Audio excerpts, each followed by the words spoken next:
부자가 되는 대세 정보를 전해드리는 코너입니다. 부자가 되기 위한 각종 정보를 각 분야 전문가들에게 들어보는 시간, 부자 대세입니다. 오늘은 우리은행 자산관리 컨설팅 센터의 서상원 부부장님과 함께하도록 하겠습니다. 어서 오십시오. 안녕하세요. 오랜만에 뵙는데 얼굴이 굉장히 좋아지셔서.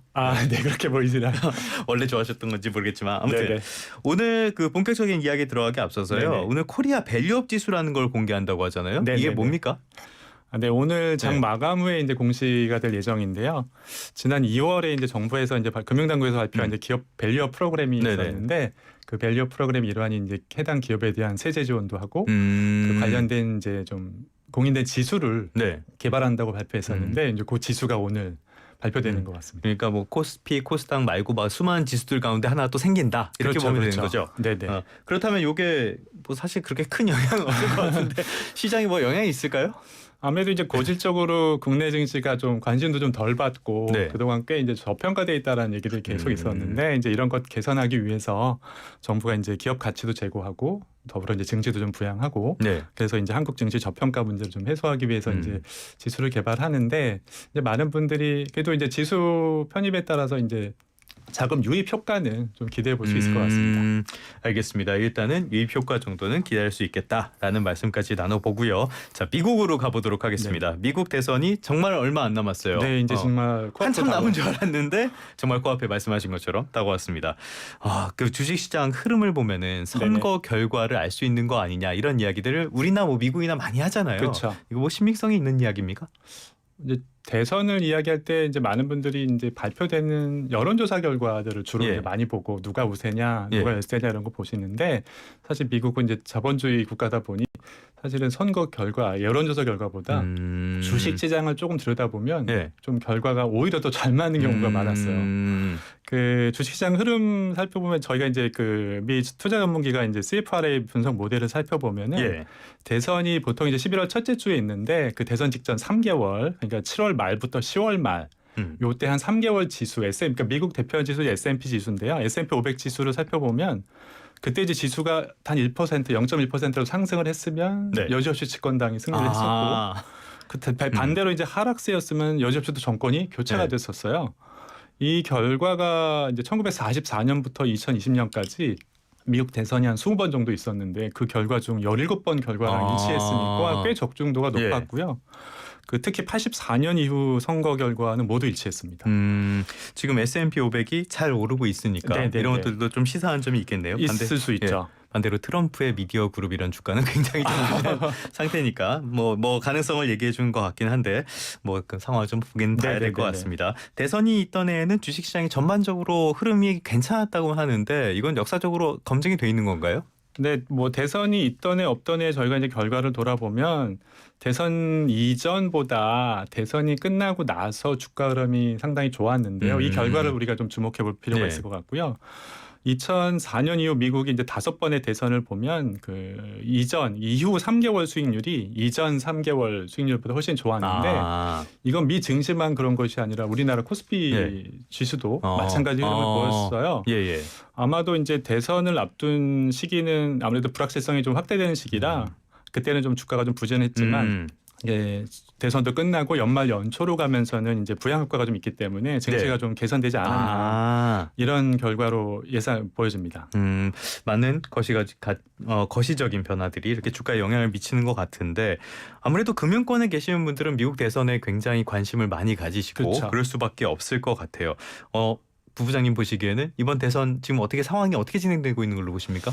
뭐 들으시는 것처럼 진짜 뭐 초박빙 흐름인데 지난 한 6월 한 7월 달만 봐도 사실은 그 1차 TV 토론에서 바이든 후보가 너무 좋지 못한 결과를 보였고 노령 리스크도 크게 이제 부각되고 그걸 보면서 트럼프를 또 봐야 되나 이 생각하고 있었는데 여러모로 뭐 여러 가지 평가가 엇갈렸는데 또 7월 달에 또 피격 사건도 있었고 해서 그때만 해도는 거의 뭐 트럼프 대세가 굳어지는 분위기였는데 사실 이제 8월 달 들어오면서 이제 전격적으로 이제 대통령 후보가 교체가 되고 이제 해리스 후보로 교체가 되면서 저희가 이제 데이터를 봤더니 8월 5일 날 네. 지지율이 처음으로 이제 역전됐어요. 소위 말하는 골든 크로스가 그때 났군요. 맞습니다. 네. 그래서 특히 이제 그 이후에 벌어진 2차 TV 토론 이후에는 조금 더 그 격차가 약간 더 벌어지는 모습인데 네.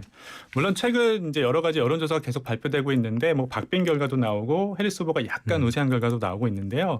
아직까지는 정말 예상하기 과거 어느 대선보다도 예상하기 어려운 혼전 네. 박빙 양상이다라고 평가하고 있고 그 여론조사 결과를 이렇게 분석하는 전문기관 이제 RSP라고 이제 리얼 클리어 폴리틱스라는 기관이 있는데 예. 그 결과가 가장 공신력이 있는 데이터인데 그 결과를 보면 현재 해리스 후보의 지지율은 약 49.4%, 트럼프 후보는 47.4%로 약 2%포인트 네. 정도 좀 차이가 있는 상황. 박빙 우세 정도로 볼 수가 있겠네요. 맞습니다. 그런데 문제가 2016년에도 그렇고 그 이후로 여론조사에 대한 문제점이 계속 지적이 되는 게 그때 힐러리가 압승을 할 거라고 네네네. 봤지만 결과적으로 트럼프가 이겼잖아요. 이런 상황이 또 반복될 수 있는 거 아닙니까? 그럴 가능성도 예. 충분히 있다고 볼 수 있고요. 사실 역사적으로 그 여론조사 결과가 이제 달랐던 경우 한 5번 정도 있었는데 사실은 이게 말씀하신 2016년도에도 힐러리 후보가 앞설 거라고 예상했지만 결과는 완전히 달라졌잖아요.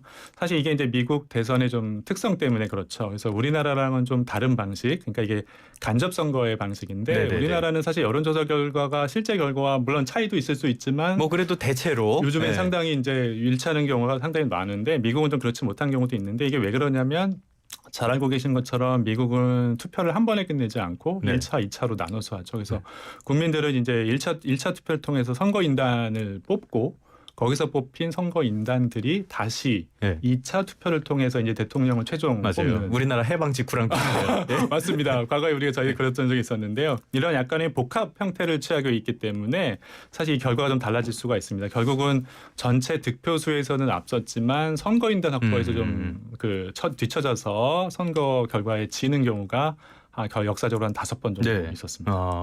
그렇기 때문에 굉장히 불확실성이 여전히 남아있다라고 볼 수가 있겠는데 우리가 여기에 왜 관심을 가지냐. 결국엔 이게 금융시장에 직접 영향을 미치기 때문이거든요. 소위 말하는 해리스 트레이드, 트럼프 트레이드 이런 것들이 있는데 이게 어떤 거죠? 이제 뭐 그쪽 이제 누가 대통령이 되느냐에 따라서 이제 어떤 업종이나 어떤 네. 종목이 좀 수혜를 받느냐 이제 이런 것에 대한 이제 미리 예상하고 이제 거기에 대한 투자를 위해서 이제 저희가 검토하는 부분인데 네.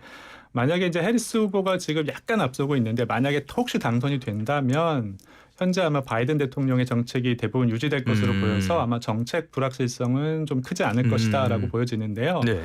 이제 만약에 정권이 바뀔 수도 있고 하기 때문에 근데 사실 우리가 이미 트럼프 정부와 또 바이든 정부를 현재 이제 경험하고 있기 때문에 그 정부의 정책과 수혜 업종에 대해서 어느 정도 이미 좀 알려져 네. 있어요. 네네. 뭐 그래도 정리를 해보면 트럼프 당시에는 아무래도 이제 미국 우선주의 또 이제 미국 그 제조업을 좀 부활하자 네. 뭐 이런 캐치프레이가 강했기 때문에 그 당시에 뭐 석유라든가 천연가스 이런 전통적인 원자재 이제 기업들 혹은 그걸 바탕으로 하는 방위 산업이나 군수 산업 이런 업종들이 좀 전통적인 제조업종들이 꽤 많은 이제 정책 네네. 수혜를 좀 받았다고 볼 수 있고요. 그 당시에 이제 규제 완화를 주창했던 트럼프 때문에 이제 금융업종도 수혜 업종이라고 볼 수 있는데 바이든 정부와는 좀 결이 좀 다른 그렇죠. 모습입니다. 네. 바이든 정부는 이제 가장 중요한 게 친환경이랑 이제 탄소 중립 정책인데 이제 그걸 통해서 이제 신재생 에너지나 2차 전지 또 바이오 헬스 기업, 배터리 기업들 이런 기업들이 좀 수혜를 받았는데요. 그놈의 IRA. 맞습니다. 뭐 의료 사업도 이제 공공의료 기업들도 이제 수혜를 받았다고 볼 수 있는데 사실은 이미 많이 알려져 있기 때문에 네. 너무 이것에 따라서 종목을 교체하는 것은 사실은 또 그 이외에 다른 종목들도 같이 많이 올랐기 때문에 사실 그렇게 바람직해 보이진 않습니다. 그러면 포트폴리오를 관리하시고 조언을 해주시는 입장에서 말씀을 하시면은 지금 네네. 같은 시기에는 포트폴리오 관리를 좀 어떻게 해나가야 됩니까? 한쪽에다가 이런 박빙 상황에서 한쪽에 올인을 할 수는 없을 것 같은데. 앞에서 말씀드렸지만 이제 선거 직전에는 주가가 좀 조정세를 보였다라는 말씀을 보는데 아마 대부분 투자자들이 이제 저울질을 하고 있는 것 같아요. 이쪽이 유리할까 저쪽이 유리할까를 보시는 것 같은데 제가 늘 말씀드리지만 시장 예측은 항상 안 맞습니다. 사실 저희가 대통령 후보가 교체될 것도 예상을 못했던 일이고 사실 이런 현재의 모습도 예상을 못했기 때문에 아니 뭐 그럼요. 전문가들이 뭐 포춘 텔러는 아니니까 어쩔 수 없는 거고. 그래서 항상 이제 뭐 그 과거에는 맞고 미래는 틀릴 수 있다라는 전제를 가지고 너무 예상대로 시장이 움직여서 우리가 또 투자 의사 결정을 못하는 경우도 많거든요. 아. 그래서 이제 너무 한쪽 쏠림보다는 분산 투자나 이제 자산 배분을 잘 가져가시는 건 좋겠다라고 말씀드리는데 앞에서 말씀드린 것처럼 대선 결과가 사실 과거의 변동성을 좀 키웠지만 예. 사실 누가 대통령이 되던 또 어떤 그 집권당이 되던 그 결과는 크게 영향을 주지 못했습니다. 트럼프 재임 기간만 해도 S&P 지수가 한 70% 정도 올랐는데요. 네. 그 바이든 정부에서도 한 40, 50% 정도 올랐기 때문에 너무 대통령이 누가 될지에 관심보다는 항상 조금 빨리 그 투자에 네. 나서는 것이 예. 좋은 투자 의사결정이다. 그렇게 말씀드립니다. 어떻게 보면은 가장 기본적인 이야기지만 가장 하기 어려운 이야기 잘 모르겠으면 부부장님께 좀 여쭤봐도 되겠습니다.